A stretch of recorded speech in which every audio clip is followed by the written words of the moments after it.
Kabupaten Boyolali, yang dalam hal ini diwakili oleh Sekretaris DPMPTSP Kabupaten Boyolali, Bapak Agus Setiawan, SOS MM.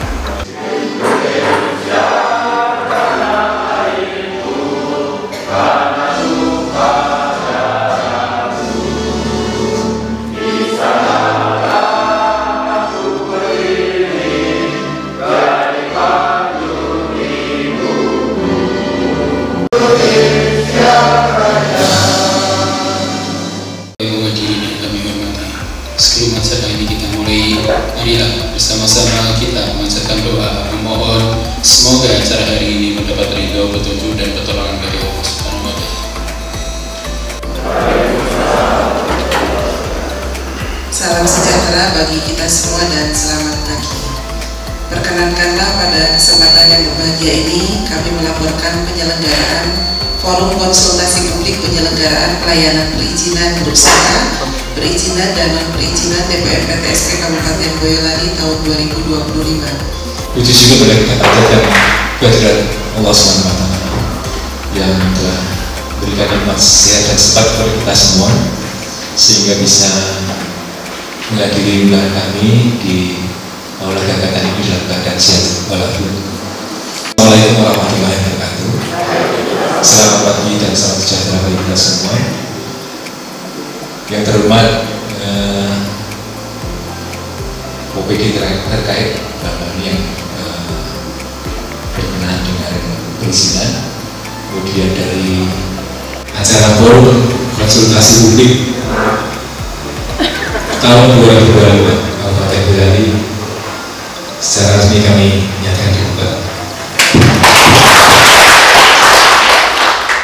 Dengan amanah dari Undang-Undang tentang Pelayanan Publik, semua unsur sudah kami libatkan dalam forum konsultasi publik pada pagi hari ini. Sesuai dengan dawuh Pak Sek tadi, ini kegiatan rutin kami demi kebaikan DPMPTSP dan masyarakat di Kabupaten Boyolali. Sebelumnya, kenapa kami memilih alasan ini? Temanya ini penyelenggaraan. Ini merupakan kursnya DPMPTSP itu. KPK, laporannya KPK kita Pak Saudara ini dipotret, nanti kita sampaikan ke KPK dan juga ke Kementerian. Definisi FKP menurut juknisnya, tadi undang-undangnya juknisnya FKP ada di Permen PAN RB nomor 16 2017. Terus nih kalau FKP intinya nanti kita diskusi, monggo ada masukan, ada kita tuangkan dalam suatu berita acara. Kemudian nanti kita di DPMPTSP sebagai pelaku pelayanan kita memberi janji. Ini nih solusinya. Kita mau selesaikan di kapan sih? Intinya apa tuh? Niki di apa? Kalau sesuai juknis ini kok. Intinya untuk meningkatkan kualitas pelayanan publik, mengikut sertakan masyarakat itu merupakan amanah dari Undang-Undang 25 tahun 2009 tentang pelayanan publik. Wajib hadir, sah istilahnya, sah. Pertemuan FKP kali ini satu, penyelenggara layanan dalam hal ini di DPMPTSP. Kemudian stakeholder layanan publik, stakeholdernya DPMPTSP ini kok OPD yang dalam hal ini persyaratan dasar perizinan ya. Kita mengundang DPU, Disperkin, DLH, Dinkes dalam hal ini terkait dengan perusahaan. Ini yang terpenting, ini syarat dasar perizinan. Kemudian kami praktisi. Stakeholder yang terkait, kami mohon sekali nanti masukannya, mungkin ada kritik atau saran untuk kami demi semakin baiknya pelayanan di DPMPTSP Kabupaten Boyolali. Dan tadi sudah disampaikan juga kami sudah menghadirkan OPD teknis terkait yang mungkin nanti juga akan membantu kami dalam memberikan solusi atas mungkin ada permasalahan terkait pelayanan. Di sini sudah ada Dinas Kesehatan Kabupaten Boyolali, ada Pak Win, Pak Dwi, Mas Bambang, terima kasih. Kemudian dari DPU ada Mas Yogo, Mas Anto, dari DLH juga ada Pak Kusumo, kemudian dari Dinas Perumahan Pemukiman ada Pak Okta, kemudian dari BPN di belakang Pak Vera, Mas Huda, terima kasih hadirnya. Termin pertama ini kami akan membuka kesempatan 3 dulu untuk dapat menyampaikan saran, masukan ataupun kritik kepada kami. Kami persilakan. Kami mohon untuk dapat menyebutkan nama dan dari perkumpulan ataupun asosiasi apa. Kemarin kan kita ketemu dengan Bapak Menteri Perumahan, Bapak Malaksana, itu dia menunjukkan untuk PBG gratis. Apakah sudah diboleh, sudah berlaku untuk khusus MPR, untuk rumah subsidi?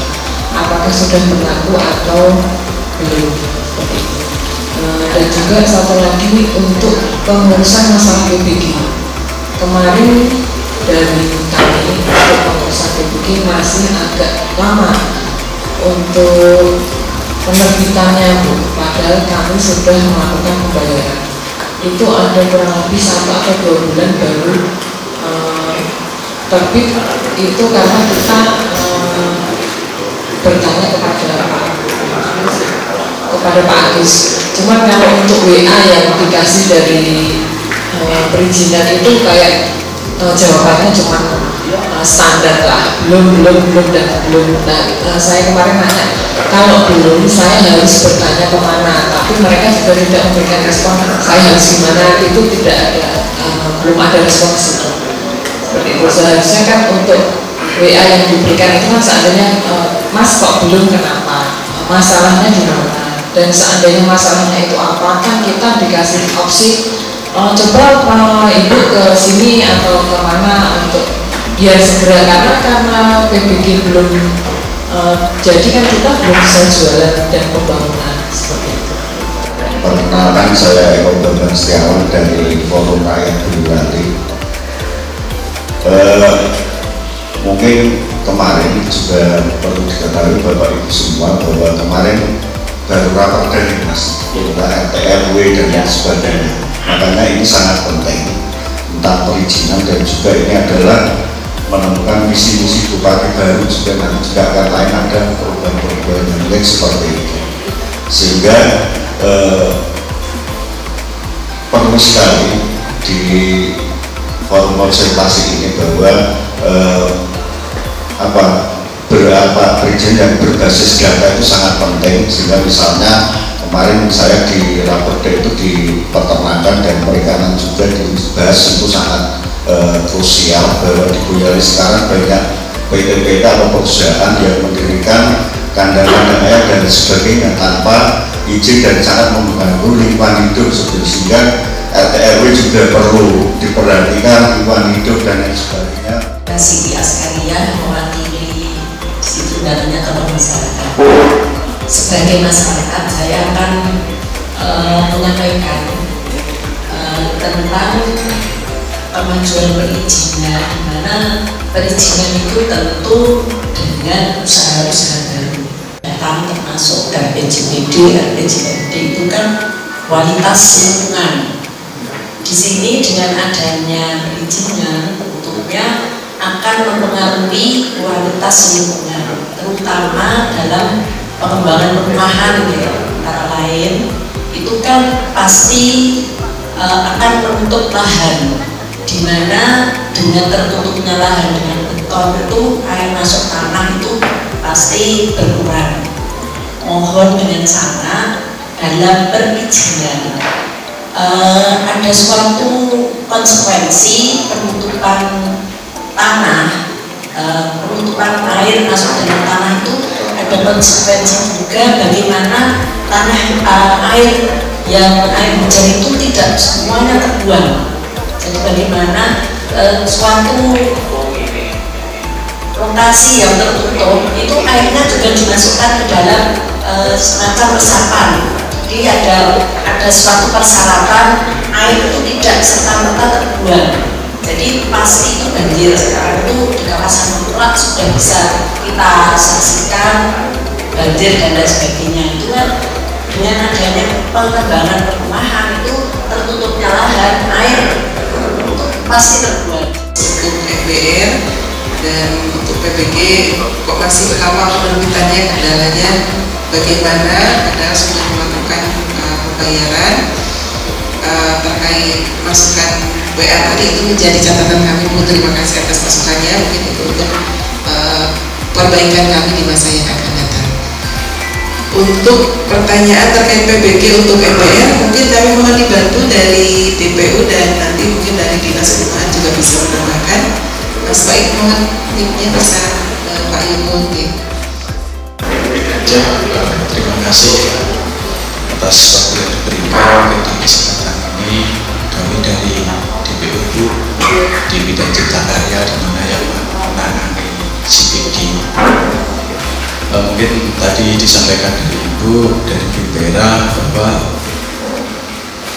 ada himbauan dari Menteri Perumahan di mana untuk MPR akan dibebaskan. Jadi di Pemda Boyolali kami pun sudah jadi sudah ada pergubnya. Mungkin nanti kaitannya dengan ini sekalian informasi artinya di Pergub nomor 77 tahun 2024. Cuma nanti untuk ditetapkannya kita per 2025 ini kita sudah nanti bebas. Jadi apa yang disampaikan dari Bapak Menteri segera sudah kami tindak lanjuti dengan SPG ini. Kan mungkin dari jenengan juga sudah personal bahwa di dalam SPG ini secara substansi yang harus dipenuhi kan izin yang tidak bisa ditawar adalah kaitannya dengan PKKPR, kaitannya dengan pola ruang atau peruntukan, dan yang tidak kalah penting adalah di izin lingkungan kaitannya SPPL. Dan kami hormati dan santi Bapak Ibu sekalian yang tidak bisa kita sebutkan satu persatu. Sebelum kita menanggapi apa yang disampaikan Ibu saya Mas Karya, ini dari Eko dulu juga itu ruang kita sama-sama ini sih. Jadi ini sudah hari ini kita ada pansus dengan pengadaan dari Bapak Ibu pemerintah tahu bersama. Kita juga terima kasih kepada Bapak Ibu sekalian, baik masyarakat, perwakilan, kemudian asosiasi apapun, kemudian PD, kemudian juga bahwasanya terkait dengan tata ruang. Alhamdulillah setelah berjalan 13 tahun atau mulai dari 2011 berdagang dari 14 tahun dan pemahaman masyarakat sudah clear banget. Karena apa? Sekarang kita tandai dengan beberapa aduan, beberapa pertanyaan. Sosialisasi dan partisipasi masyarakat di tiap kecamatan, kemudian yang ketiga perizinan perumahan. Ini sudah ada rekomendasinya. Ini kan kembalian nih. Nanti untuk sosialisasi perizinan di tingkat kecamatan itu untuk menindaklanjuti dari masyarakat yang sudah mempunyai NIB. Itu sudah merasa bahwa dengan adanya NIB itu sudah mempunyai izin usaha seperti itu baru nomor untuk berusahanya, untuk izinnya usaha catering, warung makan, restoran, kafe dan yang lain-lain itu kan masih harus memenuhi persyaratan yang dipersyaratkan pada standar persyaratannya.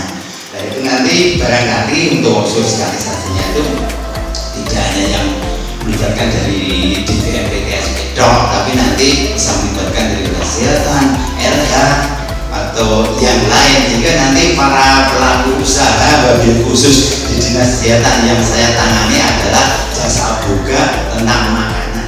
NIB saja itu dianggap sudah merupakan izin, tapi ada beberapa yang seperti catering itu ketika dia resikonya tinggi atau resiko menengah tinggi itu harus mendapatkan verifikasi dulu dari OPD teknis terkait, contohnya dari dinas kesehatan. Nah, itu juga kami sampaikan, kami sosialisasikan seperti nanti Bapak Ibu ketika sudah mendapatkan NIB, nanti Bapak Ibu harus mencari SPPNT atau sertifikat layak izin. Kenalkan, saya Aditya, kami dari Universitas Boyolali. Iya. Oke, sebelumnya perlu saya sampaikan apresiasi dulu pada NPP karena menekan informasi beberapa tempo waktu lalu. Jadi kami universitas itu dilibatkan dalam survei kepuasan layanan masyarakat di pelayanan di unit MPP seperti itu. Dan memang rata-rata menunjukkan bahwa kinerja unit pelayanan di MPP itu rata-rata sangat baik sekali. Ini saya apresiasi. Kami masyarakat yang awam yang ingin mengajukan izin itu tidak hanya sekedar diberikan, oh ini untuk izinnya itu syarat-syaratnya ini, gitu. Tidak hanya seperti itu, namun juga diberikan semacam pengarahan. Oh nanti setelah persyaratannya terkumpul, nanti step selanjutnya seperti apa, step selanjutnya seperti apa, sampai izin itu keluar dan bagaimana prosesnya seperti itu. Dan memang ada beberapa hal terkait waktu kami melakukan proses izin itu, proses administratifnya itu persyaratan yang sudah kita kumpulkan, kami kumpulkan itu hilang ternyata di PU. Makanya untungnya kami memiliki kopian dari berkas-berkas yang kami kumpulkan. Jadi kami mengumpulkan 2 kali. Nah, itu mungkin yang perlu diperbaiki terkait sisi administratifnya dan juga proses alurnya. Assalamualaikum warahmatullahi wabarakatuh. Bapak Ibu perkenalkan, saya Idris, saya perwakilan dari BPN atau Persatuan Perawat Nasional Indonesia.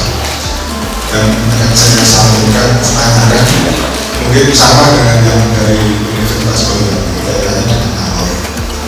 Tapi alur untuk perizinan praktek yang mungkin bukan praktek perawat saja, praktek dokter atau praktek klinik dan sebagainya.